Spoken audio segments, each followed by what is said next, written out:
নতুন এলাকায় ছড়াচ্ছে লস অ্যাঞ্জেলেসের দাবানল। তদন্তে নেতিবাচক কিছু পাওয়া গেলে বরখাস্ত হবেন টিউলিপ, বিজ্ঞানমন্ত্রী পিটার কাইল। এবং উত্তর গাজায় ইসরায়েলের ১০০ দিনের অভিযানে নিহত বা নিখোঁজ ৫,০০০।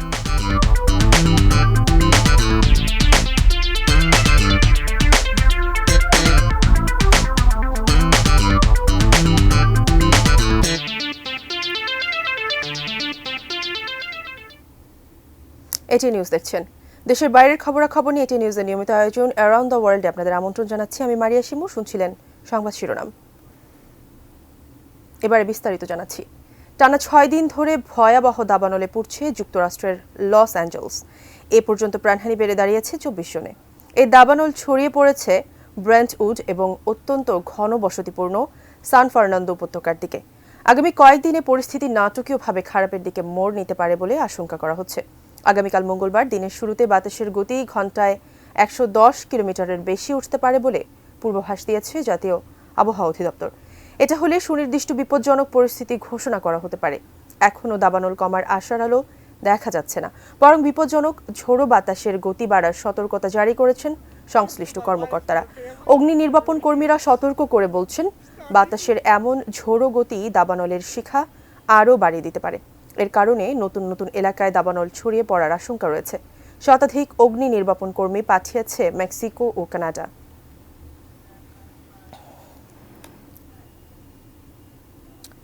টিউলিপ সিদ্দিক ইস্যুতে তোলপাড় যুক্তরাজ্যের অর্থনীতি। তাকে বরখাস্ত করতে চাপের মুখে পড়েছেন দেশটির প্রধানমন্ত্রী কিয়ার স্টারমার। এমন প্রেক্ষাপটে তার বিজ্ঞানমন্ত্রী পিটার কাইল বলেছেন, তদন্তে নেতিবাচক কিছু পাওয়া গেলে টিউলিপ সিদ্দিককে বরখাস্ত করা হবে। বিস্তারিত শাওন মাহফুজের প্রতিবেদনে। Tulip Siddiq to close the case for the proposition. Awami League ঘনিষ্ঠদের কাছ থেকে ফ্ল্যাট উপহার পাওয়া নিয়ে টিউলিপ সিদ্দিক যেমন সমালোচনার মুখে, তেমনি তাকে অবিলম্বে বরখাস্ত করতে বিরোধীদের ব্যাপক চাপের মুখে পড়েছেন ক্ষমতাসীন লেবার পার্টির প্রধানমন্ত্রী কিয়ার স্টারমার। ফলে আবাসন সুবিধা নেয়ার অভিযোগে পদ হারানোর ঝুঁকিতে রয়েছেন টিউলিপ সিদ্দিক।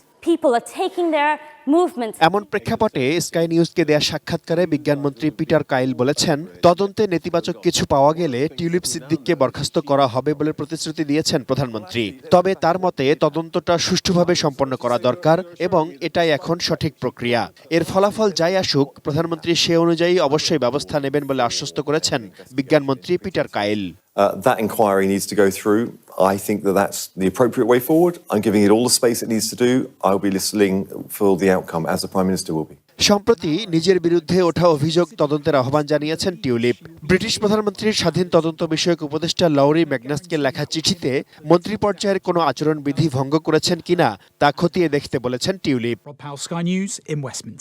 টিউলিপের এই পদক্ষেপকে স্বাগত জানিয়ে বিজ্ঞানমন্ত্রী পিটার কাইল বলেছেন, তিনি ঠিক কাজটি করেছেন। কর্তৃপক্ষকে স্বাধীন তদন্ত করার জন্য আরও ক্ষমতা দেয়া হয়েছে। তদন্তের ফলাফলের জন্য অপেক্ষা করতে হবে। সত্য উন্মোচিত হওয়ার আগে সহকর্মীদের সম্পর্কে মন্তব্য করা ঠিক হবে না বলেও জানান বিজ্ঞানমন্ত্রী Peter Kyle. I think the right way to go through this is to allow the authorities to investigate. We have given more powers to those authorities to do independent investigations. এদিকে লন্ডনের হ্যামস্টেড এলাকায় tulip Siddique যে ফ্ল্যাটে কয়েক বছর ধরে বসবাস করেন, সেই ফ্ল্যাটটি ২০০০ সালে ২,৪৩,০০০ পাউন্ড দিয়ে কেনা হয়েছিল একটি অফশোর কোম্পানির মাধ্যমে। করস্বর্গ হিসেবে পরিচিত ব্রিটিশ ভার্জিন আইল্যান্ডসে নিবন্ধিত ওই কোম্পানির নাম পেড্রক ভেঞ্চার্স। এই কোম্পানির সঙ্গে বাংলাদেশের দুজন ব্যবসায়ীর সংশ্লিষ্টতা রয়েছে। তারা হলেন নাসিম আলী ও মাসুদ আলী। শ্যামলিমা লিমিটেড নামের একটি কোম্পানির যৌথ মালিক তারা। Shaon Mahfuz, desk report, ATN news. উত্তর গাজায় ইসরায়েলি বাহিনীর ১০০ দিনের অভিযানে ৫,০০০ ফিলিস্তিনি নিহত অথবা নিখোঁজ রয়েছেন। আহত হয়েছেন আরও ৯,৫০০ মানুষ। গত বছরের অক্টোবরের পর থেকে উত্তর গাজায় অভিযান জোরদার করেছে ইসরায়েলি বাহিনী। অভিযানে ফিলিস্তিনিদের জোর করে উচ্ছেদ, ধ্বংসযজ্ঞ চালানো এবং জাতিগত নিধনের তথ্য প্রমাণ রয়েছে। গোটা কয়েক আশ্রয় শিবির ছাড়া উত্তর গাজা পরিণত হয়েছে ভুতুড়ে এলাকায়। চারদিকে শুধু ধ্বংসস্তূপ। সেখানকার সবচেয়ে বড় কামাল আদওয়ান হাসপাতালে উপচে পড়া রোগী। পর্যাপ্ত চিকিৎসা সরঞ্জাম না থাকায় তাদেরকে চিকিৎসা দিতে হিমশিম খাচ্ছেন স্বাস্থ্যকর্মীরা। এমন পরিস্থিতিতেও হাসপাতাল ও এর আশেপাশে হামলা চালাচ্ছে ইসরায়েলি বাহিনী। তাদের অভিযানে গাজা উপত্যকায় এ পর্যন্ত ৪৬,০০০ ফিলিস্তিনি প্রাণ হারিয়েছেন।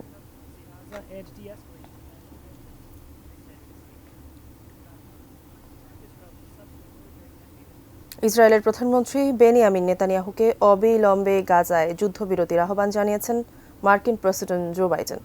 হোয়াইট হাউস জানিয়েছে রোববার দুই নেতার মধ্যে ফোনালাপে এই আহ্বান জানান বাইডেন। 20 জানুয়ারি ক্ষমতা ছাড়ার আগে গাজায় যুদ্ধবিরতি চুক্তিতে পৌঁছানো এবং জিম্মিদের মুক্তির জন্য দৌড়ঝাঁপ শুরু করেছে বাইডেন প্রশাসন। ফোনালাপে যুদ্ধবিরতি আলোচনা চালিয়ে নেওয়ার পাশাপাশি গাজায় মানবিক ত্রাণ সহায়তা বৃদ্ধির তাগিদ দিয়েছেন। পরে নেতানিয়াহু এক বিবৃতিতে বলেছেন, বৈঠকের অগ্রগতি এবং জিম্মিদের মুক্তির আলোচনা এগিয়ে নেওয়ার জন্য দোহায় তার শীর্ষ স্তরের নিরাপত্তা প্রতিনিধি দল পাঠানোর বিষয়টি বাইডেনকে অবহিত করেছেন তিনি। সিরিয়া ও লেবানন পরিস্থিতি নিয়েও আলাপ করেছেন বাইডেন নেতানিয়াহু।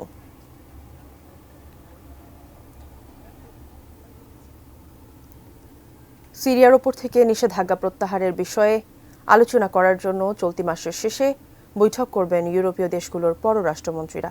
সৌদি আরবের রাজধানী রিয়াদে অনুষ্ঠিত আলোচনায় এই সিদ্ধান্ত নেন মধ্যপ্রাচ্য ও পশ্চিমা কূটনীতিকরা। সেখানে ইউরোপীয় ইউনিয়নের পররাষ্ট্রনীতি বিষয়ক প্রধান কাজা কালাস জানিয়েছেন, পররাষ্ট্রমন্ত্রীরা আগামী 28 জানুয়ারি ব্রাসেলসে বৈঠক করবেন। কিভাবে সিরিয়ার ওপর নিষেধাজ্ঞা শিথিল করা হবে সেই সিদ্ধান্ত নিতেই এ বৈঠকে বসবে ইইউ জোট। কাজা কালাস আরও বলেছেন, নিষেধাজ্ঞা শিথিল করার শর্ত হল সিরিয়ার নতুন প্রশাসনে বিভিন্ন গোষ্ঠী ও নারীদের অন্তর্ভুক্ত করতে হবে এবং কোনো মৌলবাদ থাকবে না। এদিকে সৌদি আরবের পররাষ্ট্রমন্ত্রী প্রিন্স ফয়সাল বিন ফারহান সিরিয়ার ওপর থেকে নিষেধাজ্ঞা প্রত্যাহারের আহ্বান জানিয়েছেন। অন্যদিকে সিরিয়া পুনর্গঠনে দেশটিকে 50 মিলিয়ন ইউরো দেওয়ার প্রতিশ্রুতি দিয়েছে জার্মানি।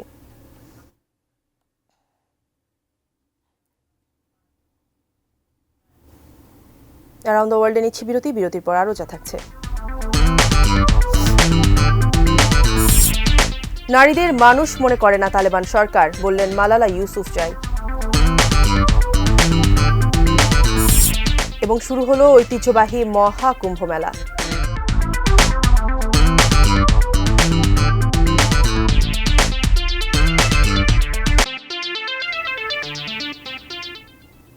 বিরতি শেষে ফিরে এলাম অ্যারাউন্ড দ্য ওয়ার্ল্ডে। রাশিয়ায় আটক ইউক্রেনীয় সেনাদের মুক্তি নিশ্চিতে সহায়তা করলে উত্তর কোরিয়ার সেনাদের ফিরিয়ে দেওয়া হবে, একথা জানিয়েছেন প্রেসিডেন্ট ভলোদিমির জেলেনস্কি। সামাজিক যোগাযোগ মাধ্যম এক্সে তিনি বলেন, কিম জং উনের কাছে তার সেনাদের ফিরিয়ে দিতে প্রস্তুত কিয়েভ। বিনিময়ে রাশিয়ার হাতে বন্দী থাকা ইউক্রেনীয় সেনাদের মুক্তিতে সব ধরনের সহায়তা করতে হবে তাকে। শনিবার উত্তর কোরিয়ায় দুই সেনাকে কুরস্ক যুদ্ধক্ষেত্র থেকে আহত অবস্থায় আটক করার কথা জানান জেলেনস্কি। তাদেরকে জিজ্ঞাসাবাদের ভিডিও প্রকাশ করেছেন তিনি। টেলিভিশনে প্রচারিত এক বিবৃতিতে জেলেনস্কি দাবি করেন, আটক সেনাদের মধ্যে একজন উত্তর কোরিয়ায় ফিরে যেতে চান, আরেকজন ইউক্রেনে থেকে যাওয়ার আগ্রহ প্রকাশ করেছেন। এদিকে দক্ষিণ কোরিয়া দাবি করেছে, রাশিয়া ইউক্রেন যুদ্ধে উত্তর কোরিয়ার অন্তত 3000 সেনা হতাহত হয়েছেন।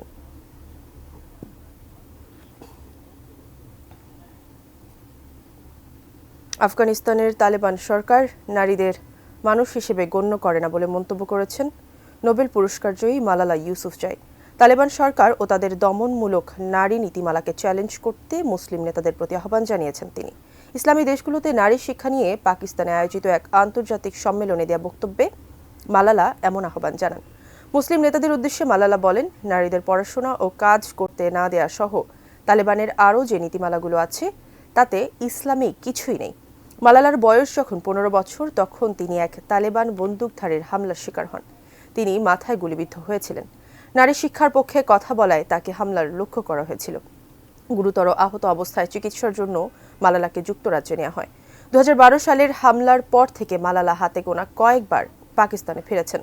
এর মধ্যে প্রথমবার পাকিস্তানে ফিরেছিলেন 2018 সালে, আর এবার আন্তর্জাতিক সম্মেলনে যোগ দিতে আবারও পাকিস্তানে ফিরেছেন তিনি।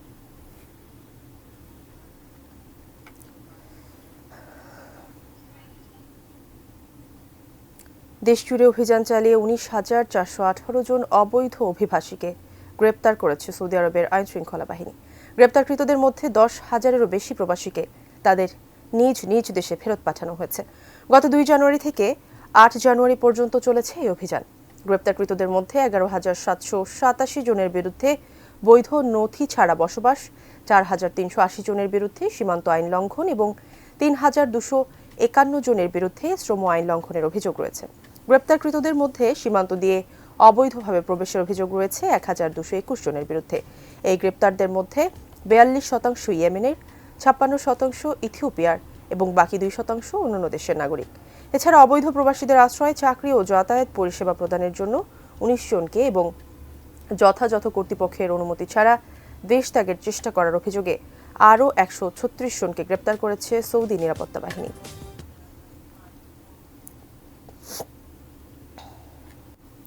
অ্যারাউন্ড দ্য ওয়ার্ল্ডে নিচ্ছে আরও একটি বিরতির সঙ্গেই থাকুন।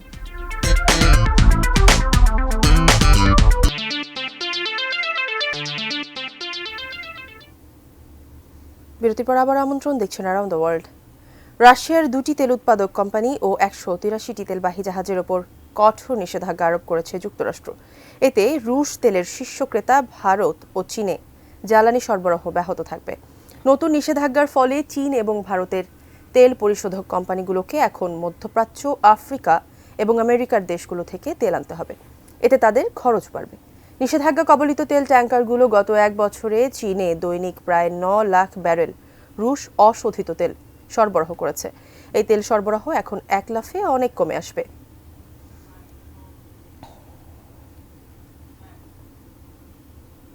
ভারত নিয়ন্ত্রিত কাশ্মীর ও লাদাখের মাঝে সংযোগকারী নবনির্মিত জেড মোর টানেলের উদ্বোধন করেছেন দেশটির প্রধানমন্ত্রী নরেন্দ্র মোদী। সোমবার কৌশলগত গুরুত্বপূর্ণ টানেলটির উদ্বোধন করেন তিনি।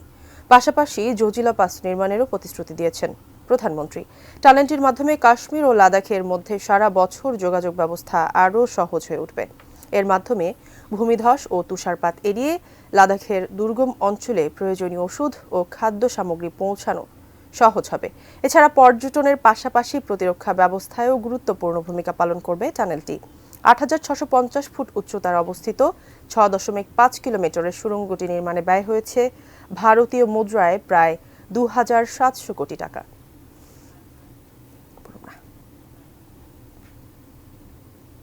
শেষ করব ঐতিহ্যবাহী মহাকুম্ভ মেলার খবর দিয়ে। ভারতের উত্তরপ্রদেশের প্রয়াগরাজে শুরু হয়েছে মহাকুম্ভ মেলা। প্রতি ১২ বছর পর পর অনুষ্ঠিত হয় এই মহাকুম্ভ, যা এই বছর আজ থেকে শুরু হয়ে চলবে ২৬শে ফেব্রুয়ারি পর্যন্ত। মহাকুম্ভ মেলা বিশ্বের বৃহত্তম ধর্মীয় মেলাগুলির মধ্যে একটি।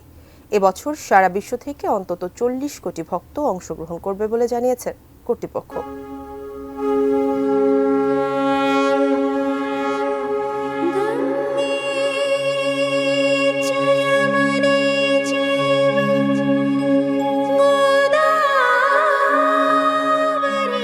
প্রয়াগরাজে মহাকুম্ভ মেলায় যোগ দিয়ে ভক্তরা গঙ্গা, যমুনা এবং সরস্বতীর পবিত্র সঙ্গমের তীরে স্নান করেন।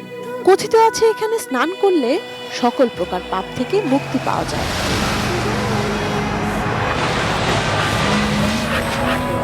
এবারের প্রয়াগরাজে গঙ্গা, যমুনা ও সরস্বতী সঙ্গম স্থলে ৪০ কোটি পুণ্যার্থীর জন্য গড়ে তোলা হয়েছে এক অস্থায়ী নগরী। ১৫ বর্গমাইল এলাকার সেই নগরীর আয়তন নিউ ইয়র্ক নগরের ম্যানহাটন বড় এলাকার ২/৩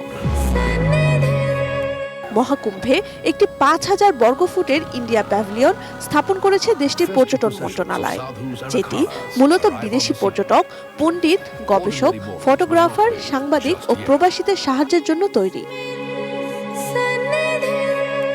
যোগদানকারী বিদেশি পর্যটক, সাংবাদিক, ইনফ্লুয়েন্সার এবং ফটোগ্রাফারদের মেলা সম্পর্কিত তথ্য দিতে পর্যটক মন্ত্রণালয় একটি টোল ফ্রি ট্যুরিস্ট ইনফোলাইন চালু করেছে। ইংরেজি এবং হিন্দি ছাড়াও টোল ফ্রি নম্বরে 10টি আন্তর্জাতিক ভাষায় উত্তর মিলছে। আঞ্চলিক ভাষার মধ্যে রয়েছে তামিল, তেলুগু, কন্নড়, বাংলা, অহমিয়া এবং মারাঠি। পৌরাণিক কাহিনী অনুসারে মহাকুম্ভ সমুদ্র মন্থনের সঙ্গে যুক্ত। অমৃত প্রাপ্তির জন্য যখন দেবতা ও অসুরদের মধ্যে প্রচন্ড যুদ্ধ চলছিল, তখন অমৃত কলস প্রাপ্ত হয়েছিল। এটি বিশ্বাস করা হয় যে সেই সময় কলস থেকে কয়েক ফোঁটা অমৃত পৃথিবীর 4টি পবিত্র স্থানে পড়েছিল, যার মধ্যে রয়েছে প্রয়াগরাজ, হরিদ্বার, উজ্জয়িনী ও নাসিক। শাস্ত্র মতে প্রয়াগরাজকে তীর্থরাজ বা তীর্থস্থানের রাজা বলা হয়। পুরাণ মতে 12 দিন অমৃত পাওয়ার জন্য দেবতা ও অসুরদের মধ্যে প্রচন্ড যুদ্ধ হয়েছিল। এই 12 দিন একজন মানুষের কাছে 12 বছরের সমান। এই কারণেই প্রতি 12 বছর পর পর এই প্রয়াগরাজে মহাকুম্ভের আয়োজন করা হয়।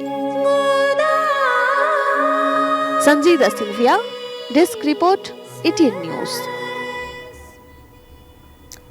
শেষ করছি আয়োজন, তবে তার আগে এক নজরে অ্যারাউন্ড দ্য ওয়ার্ল্ড। নতুন এলাকায় ছড়াচ্ছে লস অ্যাঞ্জেলসের দাবানল, প্রাণহানি বেড়ে 24। তদন্তে নেতিবাচক কিছু পাওয়া গেলে বরখাস্ত হবেন টিউলিপ, বিজ্ঞানমন্ত্রী পিটার কাইল। উত্তর গাজায় ইসরায়েলের 100 দিনের অভিযানে নিহত বা নিখোঁজ 5000। নারীদের মানুষ মনে করে না তালেবান সরকার, বললেন মালালা ইউসুফজাই। এবং শুরু হলো ঐতিহ্যবাহী মহাকুম্ভ মেলা।